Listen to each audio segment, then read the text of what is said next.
최동석 인사혁신처장의 과거 막말 논란 관련 소식 전해드리지 않을 수가 없습니다. 어제 저희 TV조선의 단독 보도를 통해서 최 처장이 위안부 피해 할머니에게까지 막말성 비난을 한 사실이 새롭게 드러났기 때문입니다. 최 처장에 대해서 야당은 물론이고요. 여당 안에서도 부정론이 확산하고 있지만 어제 김민석 총리는 최 처장한테 임명장을 줬고요. 최 처장은 또 이를 순순히 받았습니다. 최동석 처장의 이 막말 논란이 불거진 뒤 하루도 거르지 않고 이 새로운 막말이 드러나고 있지만 이 최 처장은 자리를 굳게 지키고 있습니다. 우선 어제 저희 TV조선 보도를 통해 알려진 그 위안부 피해 할머니를 향한 과거 최 처장의 발언부터 보면요. 최 처장은 5년 전 자신의 SNS에 그 일본군 위안부 피해자인 이용수 할머니가 제기한 민주당 그 윤미향 전 의원, 당시는 이제 정의기억연대 이사장의 그 기부금 횡령 의혹에 대해 이 친일 독재 세력이 문재인 정부를 흠집내려는 수작이다라고 했습니다. 그러면서 피해자가 절대 선일 수는 없다며 이용수 할머니를 정면 공격하는가 하면 윤미향을 지지한다, 절대 물러서지 말라고 윤 전 의원을 일방적으로 간섭했습니다.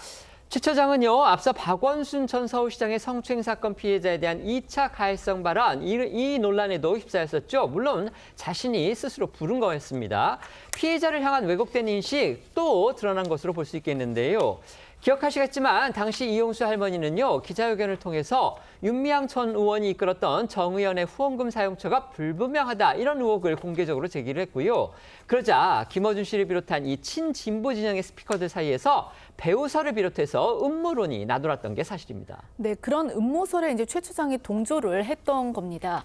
관련해 최 처장은 당시 이용수 할머니의 기자회견을 두고 할머니의 말을 들으면 스스로 그런 행사를 기획하거나 기자회견을 할 수 있는 분이 아님을 알 수 있다면서 대부분의 말이 횡설수설에 가깝고 자기 반성이 없다고 깎아내렸습니다. 또 이 할머니의 이 기자회견을 보도한 언론을 향해서도 무슨 대단한 것이냐 받아서 왜곡하는 언론사 종업원들도 참으로 한심하다라고 했는데요. 당시 비슷한 음모론을 제기했던 김어준 씨의 주장 먼저 들어보시겠습니다. 다 보고 나서 누군가 자신들 입장을 반영한 왜곡된 정보를 할머니께 드렸다라고 저는 개인적으로 결론을 내렸어요. 읽어보면 할머니가 쓰신 게 아닌 건 명백해 보입니다. 최 처장의 과거 발언 중에서 아까 저희 기자가 이제 소개해드렸지만요, 대부분의 말이 횡설수설에 가깝고 자기 반성이 없다고 그랬습니다. 위안부 할머니가 자기 반성할 게 뭐가 있을까요? 저는 지금 이 최 처장이 이 부분에 대해서 좀 설명을 해줬으면 좋겠다는 생각이 드는데, 그런데 할머님이 제기한 윤미향 전 의원의 후원금 횡령 의혹, 시청자분들도 다 아실 겁니다. 검찰이 수사를 통해서 사실로 밝혀냈고요, 또 형사 기소를 했죠. 그리고 결국 지난해 대법원에서 일부 유죄가 인정이 됐습니다. 네, 당시 검찰은 윤 전 의원을 업무상 횡령, 사기 등 8개 혐의로 재판에 넘겼고요. 대법원은 지난해 11월 정대협 기부금 8천만 원을 횡령한 혐의와 여성가족부 보조금 6,520만 원을 불법 수령한 혐의를 유죄로 인정해 윤 전 의원에게 징역 1년 6개월에 집행유예 3년을 확정했습니다. 하지만 그 사이 윤 전 의원 국회의원 임기 4년을 모두 채웠고요. 관련해 과거 이용수 할머니의 기자회견 발언과 이 배우설 등에 대해 2차 피해를 호소했던 목소리까지 이어서 듣겠습니다. 전국의 할머니들로 위에가 그 돈을 내는 겁니다. 모금을. 이것은 전국 할머니들한테 쓰는 게 아니고 도대체 어디 쓰는지 쓰는 적이 없습니다.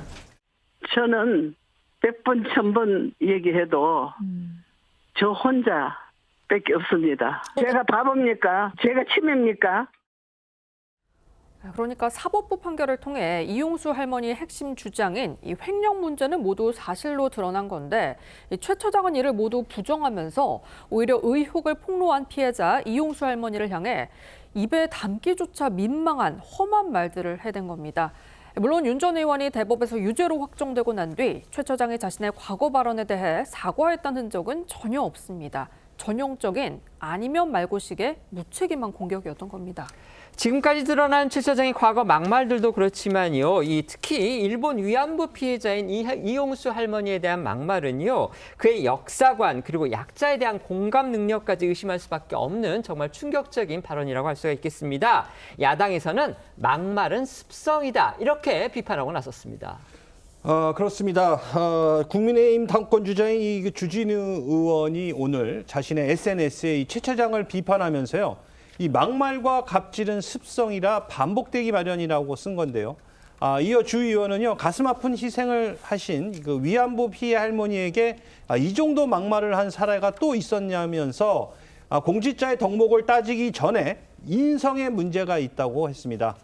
또 최 처장이 이재명 대통령의 20년 집권을 찬양하고 또 하늘에서 내린 사람이라고 추켜 세운다고 해서 인사혁신처장 자리를 계속 유지시켜준다면 이 국민의 분노가 하늘을 찌를 것이라면서 이 대통령을 향해서는 언제까지 사표를 안 받을 건가라고 이 최 처장의 경질을 요구했습니다. 하지만 앞서 전해드린 것처럼요. 최 처장은 숱한 논란의 발언에도 불구하고 어제 김민석 국무총리로부터 임명장을 받았습니다. 결국 인사권자인 이 대통령 여전히 이 최 처장의 막말 시리즈가 그를 경질할 정도로 심각하다고 보지는 않는 걸로 우리가 해석할 수밖에 없는데요. 이런 가운데서 어제 이 대통령이 고위공직자 워크숍 강연에서 본인의 인사 철학을 또 언급했습니다. 그런데 이 중에서 이 최 처장 논란과 관련해서 좀 고개가 갸우뚱거려지는 그런 부분이 있었습니다. 소개해 주시죠. 네, 어제 이 대통령은 고위공직자 워크숍 강연을 통해서 이 본인의 인사 원칙에서 중요한 3가지로 방향성과 성실함 그리고 역량을 꼽았습니다. 또 자신이 발굴한 인사 기법이 하나 있다며 평판 조회를 언급을 했는데요. 이 대통령이 직접 밝힌 인사의 원칙 들어보시겠습니다. 저는 대체적으로 한 3가지 정도가 중요하다. 방향. 두 번째는 성실함이죠. 세 번째가 기능적 역량이죠. 제가 이 인사를 하면서 제 나름대로 발굴한 기법이 하나 있는데 공적 보고서는 솔직히 잘 못 믿겠고 역시 최적의 방법은 동료들한테 물어보는 거예요. 그래서 중앙정부 인사에도 이런 걸 한번 도입해 볼까 생각 중입니다. 옆에 있는 사람한테 잘하세요. 그러니까 지금 이재명 대통령의 얘기는요, 공적인 보고서, 그러니까 뭐 조직 내에서 이렇게 공적으로 만드는 어떤 평판이나 이런 보고서보다는 주변 사람들한테 얘기를 들어보는, 그러니까 그 사람에 대한 평가를 들어보는 이 평판 조회가 검증에 더 효과적이다, 이런 얘기입니다. 이건 일면 타당한 주장이라고 볼 수가 있겠습니다. 그런데 문제는요, 지금 논란이 되고 있는 최동석 처장에 대해서도 과연 그 사전 평판 조회 원칙이 지켜졌느냐, 이겁니다. 최근 최 처장의 주요 커리어 중에 하나인 이 교보생명의 인사조직 담당 부사장 시절에 그가 이 회사를 엉망으로 만들었다. 이런 구체적 일화가 공개가 됐습니다. 만약에 평판 조회를 했다면 뭔가 부정적 요인은 없을 수가 없었겠다는 그런 생각이 들기 때문입니다. 네, 문주용 더 칼럼니스트 대표가 자신의 SNS에 쓴 글을 이 최 처장의 외조카인 김용민 평화나무 이사장이 공유를 하면서 알려진 내용인데요. 문 대표 글에 따르면 과거 최 처장은 외부인임에도 파격적으로 교보생명 인사조직 담당 부사장을 맡게 됐고요. 그때부터 이 회사엔 피바람이 불었다고 합니다. 이 최 처장의 칼날에 임원들이 피를 흘렸고 이 뼈대를 이룬 조직이 망가졌다는 건데요. 또 글에는 당시 최 처장이 오직 신창재 회장만 쳐다보고 그가 좋아하는 말만 쏟아냈고 자신 이외에 나머지는 사람 취급도 안 했다는 내용도 담겼고요. 관련해 문 대표는 교보생명 출신 지인이 자신에게 이 교보가 망가진 건 그때부터였다고 털어놨다고도 전했습니다. 물론 이 문 대표의 주장이기 때문에요. 교차 검증은 필요해 보입니다. 하지만 어떻든 대통령실이 최 처장의 평판을 조회를 했다면 이 같은 부정적 평가가 당연히 나왔을 것 가능성이 있는데 그렇다면 그걸 그냥 흘려버린 건지 아니면 그걸 덮을 정도로 반대 측의 긍정적 평가가 컸다는 것인지가 궁금해지는 겁니다. 관련해서 이제 두 패널께도 질문을 드릴 텐데요. 지금 이재명 대통령이 평판 조회의 중요성을 강조를 했습니다. 그런데 이 이 최동석 인사처장과 관련해서는 이전에 저희 방송에서 나왔던 패널 분들도 그 얘기를 했었거든요. 도대체 평판조회라는 걸 했다면은 이렇게 쉽게 인사를 할 수 있었을까? 그런 생각이 든다는 얘기를 여러 패널들이 하셨었거든요. 네. 그런데 지금 이렇게 이재명 대통령이 어제 하필 그 공직자 워크숍에서 본인은 평판조회가 굉장히 중요하게 생각한다. 이런 얘기를 했단 말이에요. 그러니까 뭔가 좀 앞뒤가 맞지 않는 거 아니냐 이런 생각이 드는 겁니다. 어떻게 생각하십니까? 그러니까 이제 어제 이재명 대통령이 얘기한 인사의 기준 자체는 전체 인사의 기준에 있어서 보고서만 보지 말고 여러 사람들의 여론을 좀 살펴보는 거 그게 중요하다. 저는 강선우 여가부 장관 후보자 부분도 여론에 밀려서 그러니까 여론을 판단해서 국민의 어떤 정세에 맞게끔 해서 정리가 됐다고 보면 최동수 후보자 아니 이제 인사혁신처장이죠. 네. 임명장을 받았으니까요. 그러니까 이분도 여론을 들여다봤으면 정리 대상은 맞죠. 다만 제가 보아서는 평판조회를 했고도 이거를 그냥 강행을 했거나 아니면 하지 않았거나인데 저는 개인적 추측으로는 이 최동석 이 인사혁신처장을 추천한 사람이 누구인지가 저는 궁금합니다. 저는 이 추천한 진영이 진보 진영이 아니라 보수 진영일 수도 있다.